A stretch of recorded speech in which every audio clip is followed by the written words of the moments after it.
तो हेलो दोस्तों, ABC coaching YouTube channel में आप सभी का स्वागत है। आप लोग कैसे हैं? उम्मीद करता हूं आप लोग स्वस्थ और मस्त होंगे और अपने बोर्ड परीक्षा की तैयारी बहुत ही अच्छे से कर रहे होंगे। आज की यह वीडियो आप सभी के लिए बहुत ही इंपॉर्टेंट होने वाला है, क्योंकि इस वीडियो में क्लास 11 के आर्ट्स वालों का ज्योग्राफी के ओरिजिनल क्वेश्चन पेपर देखने वाले हैं, जो कि आप हमारे स्क्रीन पर देख पा रहे हैं। इसका पूरा का पूरा सोल्यूशन हम लोग करने वाले हैं, इसका आंसर आप लोग देखने वाले हैं। तो इसको जो है आप लोग अच्छे से एग्जाम से पहले तैयार कर लेना, एकदम अच्छे से आप लोग तैयार कर लेना, क्योंकि इस बार जो है ना प्रीवियस ईयर के जितने भी क्वेश्चन पेपर है उससे आपके एग्जाम में क्वेश्चन लड़ेगा, आपके मॉडल पेपर से क्वेश्चन लड़ेगा और साथ ही क्वेश्चन बैंक से लड़ेगा। साथ ही बच्चों, आपने अभी तक जो है एप्लीकेशन को डाउनलोड नहीं किया है तो प्ले स्टोर पर जाकर एप्लीकेशन को डाउनलोड कर लीजिए और जो है क्रैश कोर्स को आप लोग जो है ज्वाइन कर लीजिए। वहां पर भी इसको जो है पीडीएफ वहां पे सेंड कर दिया गया। ठीक है, चलिए बच्चों आप क्वेश्चन की ओर बढ़ते हैं। देखिए, इसको आप लोग अच्छे से तैयार कर लेना। देखिए बच्चों, क्वेश्चन की ओर जाने से पहले मैं आप लोगों को बता देना चाहता हूं कि आप सभी को पता ही है कि इस बार जो आपकी एग्जाम्स होने वाली है, आपका जो है फुल मार्क जो है रहेगा एक सब्जेक्ट में, एक विषय में आपका जो फुल मार्क रहेगा वो कितने रहेंगे? 40 रहने वाले हैं। ठीक है, और एक ही घंटे का आपका एग्जाम लिया जाएगा। एक घंटा में आपको 40 क्वेश्चन बनाना है। एक क्वेश्चन जो है आपका 1 अंक का रहने वाला है। ठीक है, इसको आप लोग अच्छे से बच्चों तैयार कर लेना। और देखिए, जब भी आपका एग्जाम्स होगा आपको याद रखना मेरे प्यारे भाई, देखिए आपका एग्जाम्स क्या होगा? और मार्कशीट पर इस प्रकार से जो है ना 4 गो गोला दिया जाएगा। 4 गो जो क्या होगा? इस प्रकार से गोला दिया जाएगा और जो सही विकल्प होगा उसको, उस गोले को आप लोग अच्छे से इस पर पूरा तरह से जो है ब्लैक कर देना, काला कर देना। ठीक है, अब ये नहीं कि आप थोड़ा आधा अधूरा कीजिएगा, तो आधा अधूरा कीजिएगा ना तो आपका मार्कशीट जो है चेक नहीं होगा, आपका जो मार्कशीट होगा वो रद्द कर दिया जाएगा और आप जो है फेल हो जाएंगे। तो इसलिए आपको जब एकदम पूर्ण रूप से, देखिए पूर्ण रूप से इसको गोले को काला कर देना, इसी तरह से आपको जो मार्कशीट बनना है। ठीक है, चलिए आगे बढ़ते बच्चों, क्वेश्चन की ओर चलते हैं। देखिए क्वेश्चन जो है आपके सामने ये रहा। सबसे पहला जो क्वेश्चन की ओर चलते हैं, देखिए फर्स्ट क्वेश्चन जो दिया गया है, देखिए ये बहुत जबरदस्त क्वेश्चन है। ये सवाल आपके एग्जाम में पूछेगा। देखिए सवाल यहाँ पे ये कह रहा है, सवाल ये कह रहा है कि द वर्ड ज्योग्राफी और क्या है? Organise from which two word, यानी कहता है कि ज्योग्राफी शब्द जो है किन दो शब्दों से मिलकर बना हुआ है? किन दो शब्दों से मिलकर बना हुआ है? देखिए यहाँ पे आपको अच्छे से समझिएगा। तो पहला यहाँ पे क्या दिया गया है कि जियो और प्लस ग्राफ क्या है? ग्राफोज है, और यहाँ पे दिया है जी प्लस दिया है ग्राफी, जी प्लस ग्राफी। और तीसरा ऑप्शन दिया गया जियो प्लस ग्राफिया। उसके बाद ऑप्शन डी दिया गया जी प्लस ग्राफोस। तो इसका देखिए सटीक आंसर क्या हो जाएगा? देखिए जियोग्राफी का जो सही अर्थ हो जाएगा ना, इसका जो दो शब्द टूटा हुआ है, इसका लैटिन भाषा से लिया गया है, तो इसका हो जाएगा जियो प्लस ग्राफिया, जियो प्लस ग्राफिया। ऑप्शन नंबर सी जो इसका बिल्कुल सटीक आंसर हो जाएगा। इसको आप लोग अच्छे से जो याद कर लीजिएगा। ठीक है, चलिए नेक्स्ट क्वेश्चन की ओर बढ़ते हैं। अगला जो सवाल दिया गया, अगला सवाल दिया गया कि who is known as the father of geography, यानी कहता है कि ज्योग्राफी के पिता, यानी कि ज्योग्राफी के पिता जो है किसे कहे जाते हैं? भूगोल के पिता जो है किसे कहे जाते हैं? तो देखिए बच्चों, यहाँ पे आप समझिएगा, इसको आप लोग अच्छे से नोट कर लीजिए। ठीक है, देखिए इसका हो जाएगा भूगोल के पिता जो है किसे कहा जाता है? तो भूगोल के पिता जो है किसे कहा जाता है? इरेटोस्थनीज को कहा जाता है। इरेटोस्थनीज ऑप्शन नंबर ए जो है इसका बिल्कुल सही व सटीक आंसर हो जाएगा। इसको आप लोग अच्छे से तैयार कर लेना, याद कर लीजिएगा। चलिए आगे बढ़ते हैं अगले प्रश्न की ओर। अगला सवाल देखिए, अगला सवाल आपके सामने क्या है? देखिए नेक्स्ट क्वेश्चन देखिए बच्चों, अरे भाई कहाँ चल गया?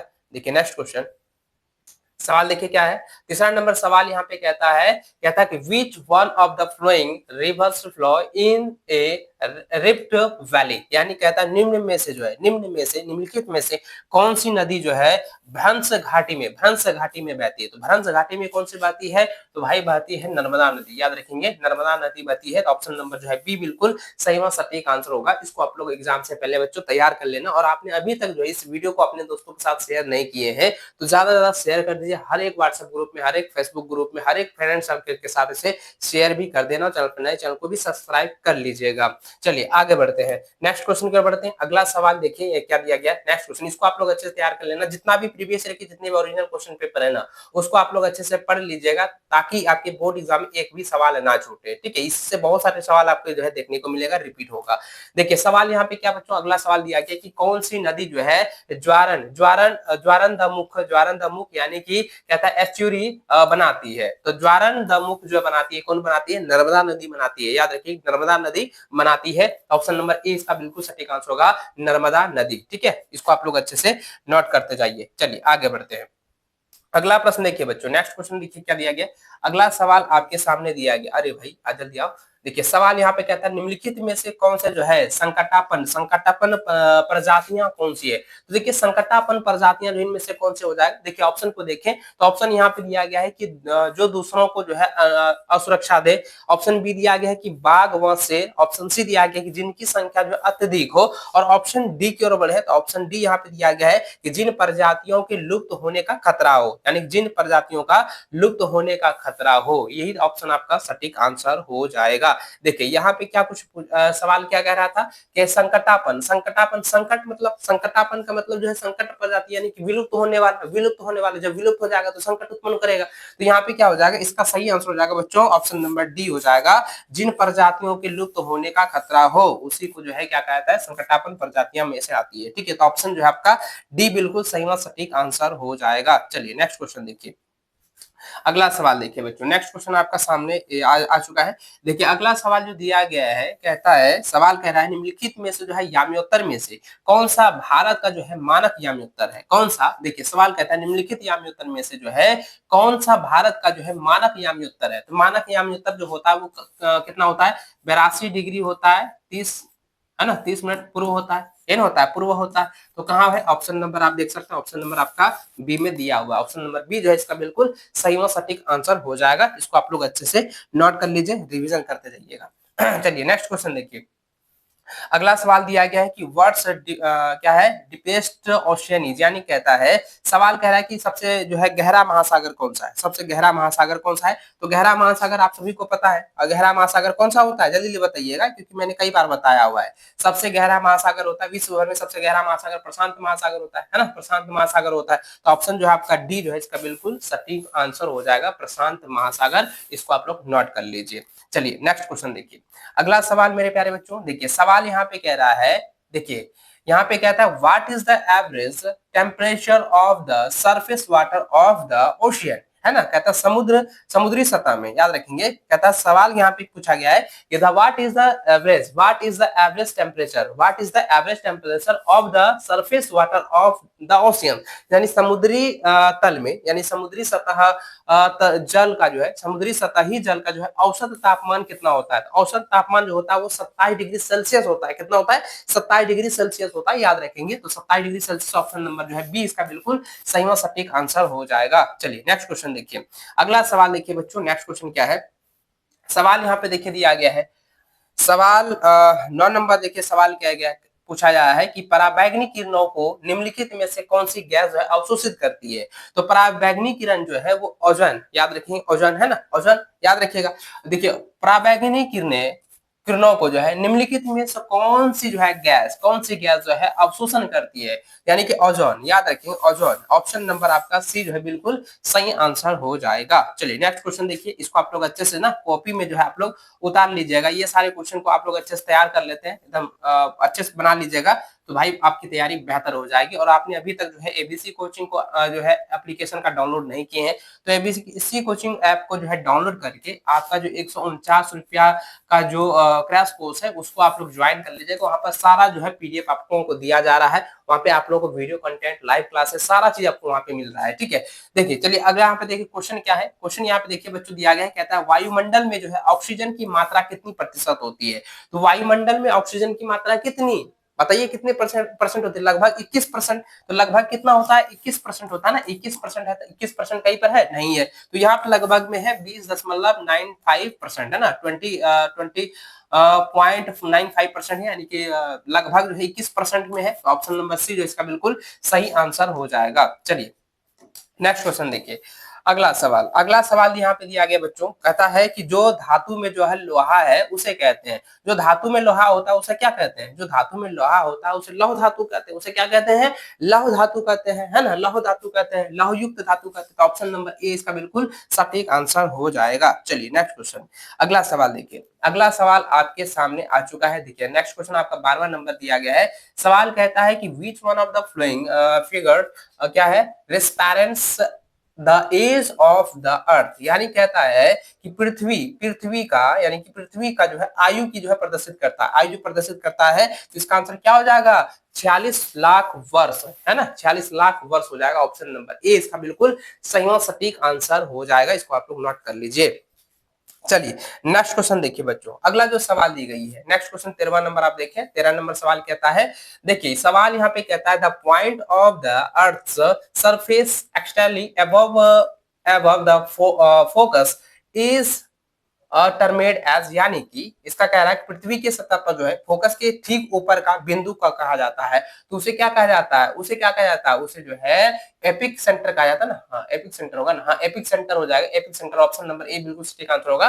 और यानी कि हिंदी में आपका कह सकते हैं अधिकेंद्र, अधिकेंद्र कहे जाते हैं, याद रखिएगा पृथ्वी के सतह पर जो है फोकस के ठीक ऊपर के बिंदु को क्या कहा जाता है, तो अधिकेंद्र कहे जाते हैं, अधिकेंद्र ऑप्शन नंबर ए इसका बिल्कुल सही जवाब हो जाएगा। चलिए नेक्स्ट क्वेश्चन देखिए, अगला सवाल आपका जो है दिया गया है, नेक्स्ट क्वेश्चन देखिए, सवाल यहाँ पे कहता है the layer just below the crust is कॉल्डेड the, यानी कहता है भूप्रपट्टी के ठीक नीचे, भूप्रपट्टी के ठीक नीचे की परत को कही जाती है, तो भूप्रपट्टी के ठीक नीचे वाली परत को क्या कहते हैं, मेंटल कहते हैं ना, मेंटल कहते हैं, तो ऑप्शन जो है आपका सी बिल्कुल सटीक आंसर हो जाएगा, मेंटल, याद रखेंगे ऑप्शन सी बिल्कुल राइट आंसर हो जाएगा, भूप्रपट्टी के ठीक नीचे वाली परत को हम मेंटल कहते हैं, ठीक है याद रखेंगे। चलिए अगला सवाल देखिए बच्चों दिया गया, नेक्स्ट क्वेश्चन आपके सामने ये दिया गया, कहता है कि मैग्मा और लावा से बनी चट्टानें कहलाती है, तो मैग्मा और लावा की बनी चट्टानें को हम क्या कहते हैं, अग्नेय चट्टान कहते हैं, क्या कहते हैं, अग्नेय चट्टान, ऑप्शन नंबर जो है आपका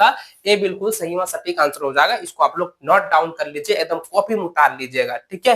चलिए आगे बढ़ते हैं, अगला सवाल देखिए बच्चों दिया गया है, नेक्स्ट क्वेश्चन आप देख सकते हैं, दिया गया है निम्नलिखित में से कौन सा जो है कठोरतम जो है खनिज है, कठोरतम खनिज यानी कि पूरी तरह से एकदम कठोर है, तो देखिए यहाँ पे एक टोपाज, ये कठोर नहीं होता है, क्वार्ट्ज ये भी कठोर नहीं होता है, यहाँ पे क्या है फोल्ड स्पर ये भी नहीं होता है, हीरा जो होता है ना, हीरा हीरा एक कठोर खनिज पदार्थ है, याद रखिए हीरा जो है एक कठोर जो है खनिज पदार्थ है, तो ऑप्शन नंबर बी बिल्कुल सही व सटीक आंसर हो जाएगा। चलिए नेक्स्ट क्वेश्चन देखिए, अगला सवाल, अगला सवाल देखिए बच्चों, नेक्स्ट क्वेश्चन क्या दिया गया है, सवाल देखिए दिया गया है, सवाल यहाँ पे कहता है, देखिए कहता है स्थल रूप विकास की किस अवस्था में जो है अधोमुख जो है कटाव प्रमुख होता है, जो है कटाव प्रमुख होता है, तो इसका आंसर आएगा तरुणावस्था, याद रखेंगे तरुणावस्था, ऑप्शन नंबर ए बिल्कुल सही व सटीक आंसर हो जाएगा। चलिए आगे बढ़ते हैं, नेक्स्ट क्वेश्चन देखिए 18 नंबर दिया गया, सवाल कह रहा है कि मरुस्थलीय क्षेत्रों में जो है सबसे महत्वपूर्ण भू आकृति क्या है, भू आकृति पूछी गई, सबसे महत्वपूर्ण भू आकृति पूछा गया है, तो इसका आंसर आएगा बालूस्फूत, याद रखेंगे बालूस्फूत, ऑप्शन नंबर जो है बी इसका बिल्कुल सही और सटीक आंसर हो जाएगा, इसको आप लोग कॉपी में नोट कर लीजिएगा। देखिए बहुत सारे बच्चों का ये कहना होता है कि सर इसका पीडीएफ कहाँ पर मिलेगा, तो पीडीएफ जो है एप्लीकेशन पर मिल जाएगा, आप ऐप को डाउनलोड कर लेना, वहां पर आपको मिल जाएगा, ठीक है। चलिए नेक्स्ट क्वेश्चन देखिए, आगे बढ़ते हैं, नेक्स्ट क्वेश्चन आपका देखिए बच्चों, अगला प्रश्न क्या दिया गया, 19वां नंबर दिया गया कि which of the following is cracked by the river, यानी कहता है सवाल कह रहा है निम्नलिखित में से कौन सा नदी द्वारा जो है बनाया जाता है, तो नदी द्वारा जो बनाया जाता है ना, भी आकृति का बनाया जाता है, जब जो है नदी का बहाव होता है, नदी का जब बहाव होता है, जब जो है जो मिट्टी का जो कटाव बनती है, कटाव जो होती है वो भी आकार का होता है, याद रखेंगे भी आकार का, जब भी आप नहीं तो आप जो है प्रैक्टिकल करके भी देख सकते हैं, जब पानी का जो बहाव होता है, जब पानी का जो है बहाव होता है, तो जब मिट्टी का जो कटाव होता है वो इस प्रकार से भी आकार का बनता है, भी आकार का बनता है, ठीक याद रखेंगे भी आकार की घाटी को बनाती है, ऑप्शन नंबर ए बिल्कुल सटीक आंसर हो जाएगा। चलिए नेक्स्ट क्वेश्चन देखिए, अगला सवाल देखिए बच्चों दिया गया है, सवाल यहाँ पे कहता है कि atmospheric layer important for the human life is, यानी कहता है कि वह वायुमंडलीय परत जो मानव जीवन के लिए महत्वपूर्ण है, तो मानव जीवन के लिए कौन सी वायुमंडलीय परत जो है महत्वपूर्ण होता है, इसका आंसर आएगा क्षोभ मंडल, क्षोभ मंडल जो है मानव जीवन के लिए यानी कि मनुष्यों के लिए जो है महत्वपूर्ण भूमिका निभाती है, महत्वपूर्ण होता है क्षोभ मंडल, ऑप्शन नंबर सी बिल्कुल सही व सटीक आंसर हो जाएगा। चलिए नेक्स्ट क्वेश्चन देखिए, अगला जो सवाल दिया गया कि which one of the flowing gas constitutes the major protein of the atmosphere, यानी कि ये सवाल कह रहा है कि निम्नलिखित में से कौन सी जो है गैस वायुमंडल में सबसे अधिक मात्रा में मौजूद है, बताइए वायुमंडल में सबसे अधिक मात्रा में पाई जाने वाली गैसों का नाम बताना है, वायुमंडलीय गैस, तो क्या हो जाएगा oxygen, nitrogen, argon, carbon dioxide, तो कौन सा होता है नाइट्रोजन, क्या होता है नाइट्रोजन, नाइट्रोजन जो है सबसे अधिक होती है ना, याद रखेंगे गैस वायुमंडली में सबसे अधिक मात्रा में मौजूद कौन सा है, नाइट्रोजन गैस है, ऑप्शन नंबर जो है बी बिल्कुल सटीक आंसर होगा। चलिए नेक्स्ट क्वेश्चन की ओर बढ़ते हैं, अगला सवाल देखिए बच्चों यहाँ पे दिया गया है, सवाल यहाँ पे कहता है कि the sun is directly overhead at noon on 21 first June, यानी कि देखिए 21 जून को, यहाँ सवाल क्या कह रहा है, 21 जून को, है ना। देखिए यहाँ पे सवाल के the sun is directly overhead at moon, noon है यहाँ पे, नून, और 21 फर्स्ट जून एट, तो यहाँ पे क्या हो जाएगा, देखिए ये सवाल ना, ये सवाल आपके एग्जाम में बहुत बार रिपीट होता है, इस बार भी आने वाला है, ठीक है। देखिए इसको आप लोग रट लेना। देखिए इसका हिंदी पढ़े तो यहाँ हिंदी में क्या दिया गया है, कहता है निम्नलिखित में से कहाँ जो है 21 जून को जो है दोपहर सूर्य की किरणें जो है सीधी पड़ती है। तो भाई ये तो कई बार मैंने बताया कर्क रेखा पर होती है ना, कर्क रेखा पर होती है। तो देखिए कर्क रेखा का पर है, तो देखिए कर्क रेखा, option number B, option number B जो है इसका बिल्कुल सटीक आंसर हो जाएगा। और देखिए बच्चों आप एक कमेंट करके बताइएगा, इसका आंसर आप जरूर दीजिएगा, कि ये बताइएगा कि झारखंड को किस क्षेत्र में, झारखंड को किस क्षेत्र में जो है, झारखंड के किस क्षेत्र में जो है कर्क रेखा जो है दो भागों में जो है बांटती है, बताइएगा जरूर, क्योंकि ये सारा सवाल आपके एग्जाम में आएंगे। और पूरे भारत में जो है कर्क रेखा किस किन राज्यों से होकर गुजरती है, ये कमेंट करके आप आंसर दीजिएगा, ठीक है। चलिए आगे बढ़ते हैं, अगला प्रश्न देखिए बच्चों, नेक्स्ट क्वेश्चन आपके सामने ये रहा, सवाल 23वां नंबर देखिए दिया गया है। सवाल कह रहा है, सवाल कहता है कि अंतर उष्णकटिबंधीय अभिसरण क्षेत्र प्राय कहाँ होता है। तो देखिए अंतर उष्णकटिबंधीय अभिसरण क्षेत्र जो है प्राय कहाँ होता है, तो यह होता है भूमध्य रेखा के निकट। क्या होता है, भूमध्य रेखा के निकट होती है। ऑप्शन नंबर ए जो है इसका बिल्कुल सही और सटीक आंसर हो जाएगा। चलिए आगे आगे देखिए, नेक्स्ट क्वेश्चन देखिए बच्चों, अगला जो प्रश्न दिया गया है, अगला जो सवाल दी गई है क्या है, नेक्स्ट क्वेश्चन 24वां नंबर सवाल लिखे दिया गया, निम्नलिखित में से वह प्रक्रिया कौन सी है जिसके द्वारा जो है, जिसके द्वारा जल द्रव से वाष्प में बदल जाता है। देखिए जल जो है वाष्प में बदलने की प्रक्रिया हम क्या कहते हैं, जल जब जो है एक निश्चित तापमान पर, एक जो है निश्चित तापमान पर जो है वाष्प में बदल जाती है, उसको हम क्या कहते हैं, वाष्पीकरण कहते हैं। क्या कहते हैं, वाष्पीकरण कहते हैं जी। तो इसका आंसर क्या हो जाएगा, ऑप्शन नंबर जो है सी बिल्कुल सही आंसर हो जाएगा, वाष्पीकरण, ठीक है। ऑप्शन सी बिल्कुल सटीक आंसर हो जाएगा। चलिए नेक्स्ट क्वेश्चन की ओर बढ़ते हैं। अगला सवाल देखिए बच्चों क्या दिया गया, अगला सवाल आपका जो है दी गई है कि कहता है कि लवणता को समुद्री जल में घुले हुए नमक यानी ग्रामों में की मात्रा में व्यक्त किया जाता है। तो ये हो जाएगा प्रति, यानी याद रखिएगा प्रति जो है, प्रति 1000 है ना, प्रति 1000 ग्राम, प्रति 1000 ग्राम जो हो गया, ऑप्शन नंबर बी बिल्कुल सटीक आंसर होगा। प्रति 1000 ग्राम लवणता को समुद्री जल में जो है घुले हुए नमक यानी ग्रामों में व्यक्त किया जाता है। तो यहाँ पे नमक जो है ग्रामों में कितने तो हो जाएगा, प्रति 1000 ग्राम हो जाएगा, ठीक है। ऑप्शन नंबर आपका बी बिल्कुल सटीक आंसर हो जाएगा। चलिए नेक्स्ट क्वेश्चन की ओर बढ़ते हैं। अगला जो सवाल देखिए बच्चों दिया गया है, सवाल कहता है कि महासागरीय जल के ऊपर एवं नीचे की गति को कहा जाता है। देखिए महासागरीय जल के ऊपर जो गति होती है और नीचे की जो गति होती है उसे क्या कहा जाता है, उसे ज्वार भाटा कहा जाता है। याद रखें उसे क्या कहा जाता है, ज्वार भाटा कहा जाता है। ऑप्शन नंबर ए इसका बिल्कुल सही और सटीक आंसर हो जाएगा। चलिए नेक्स्ट क्वेश्चन की ओर बढ़ते हैं।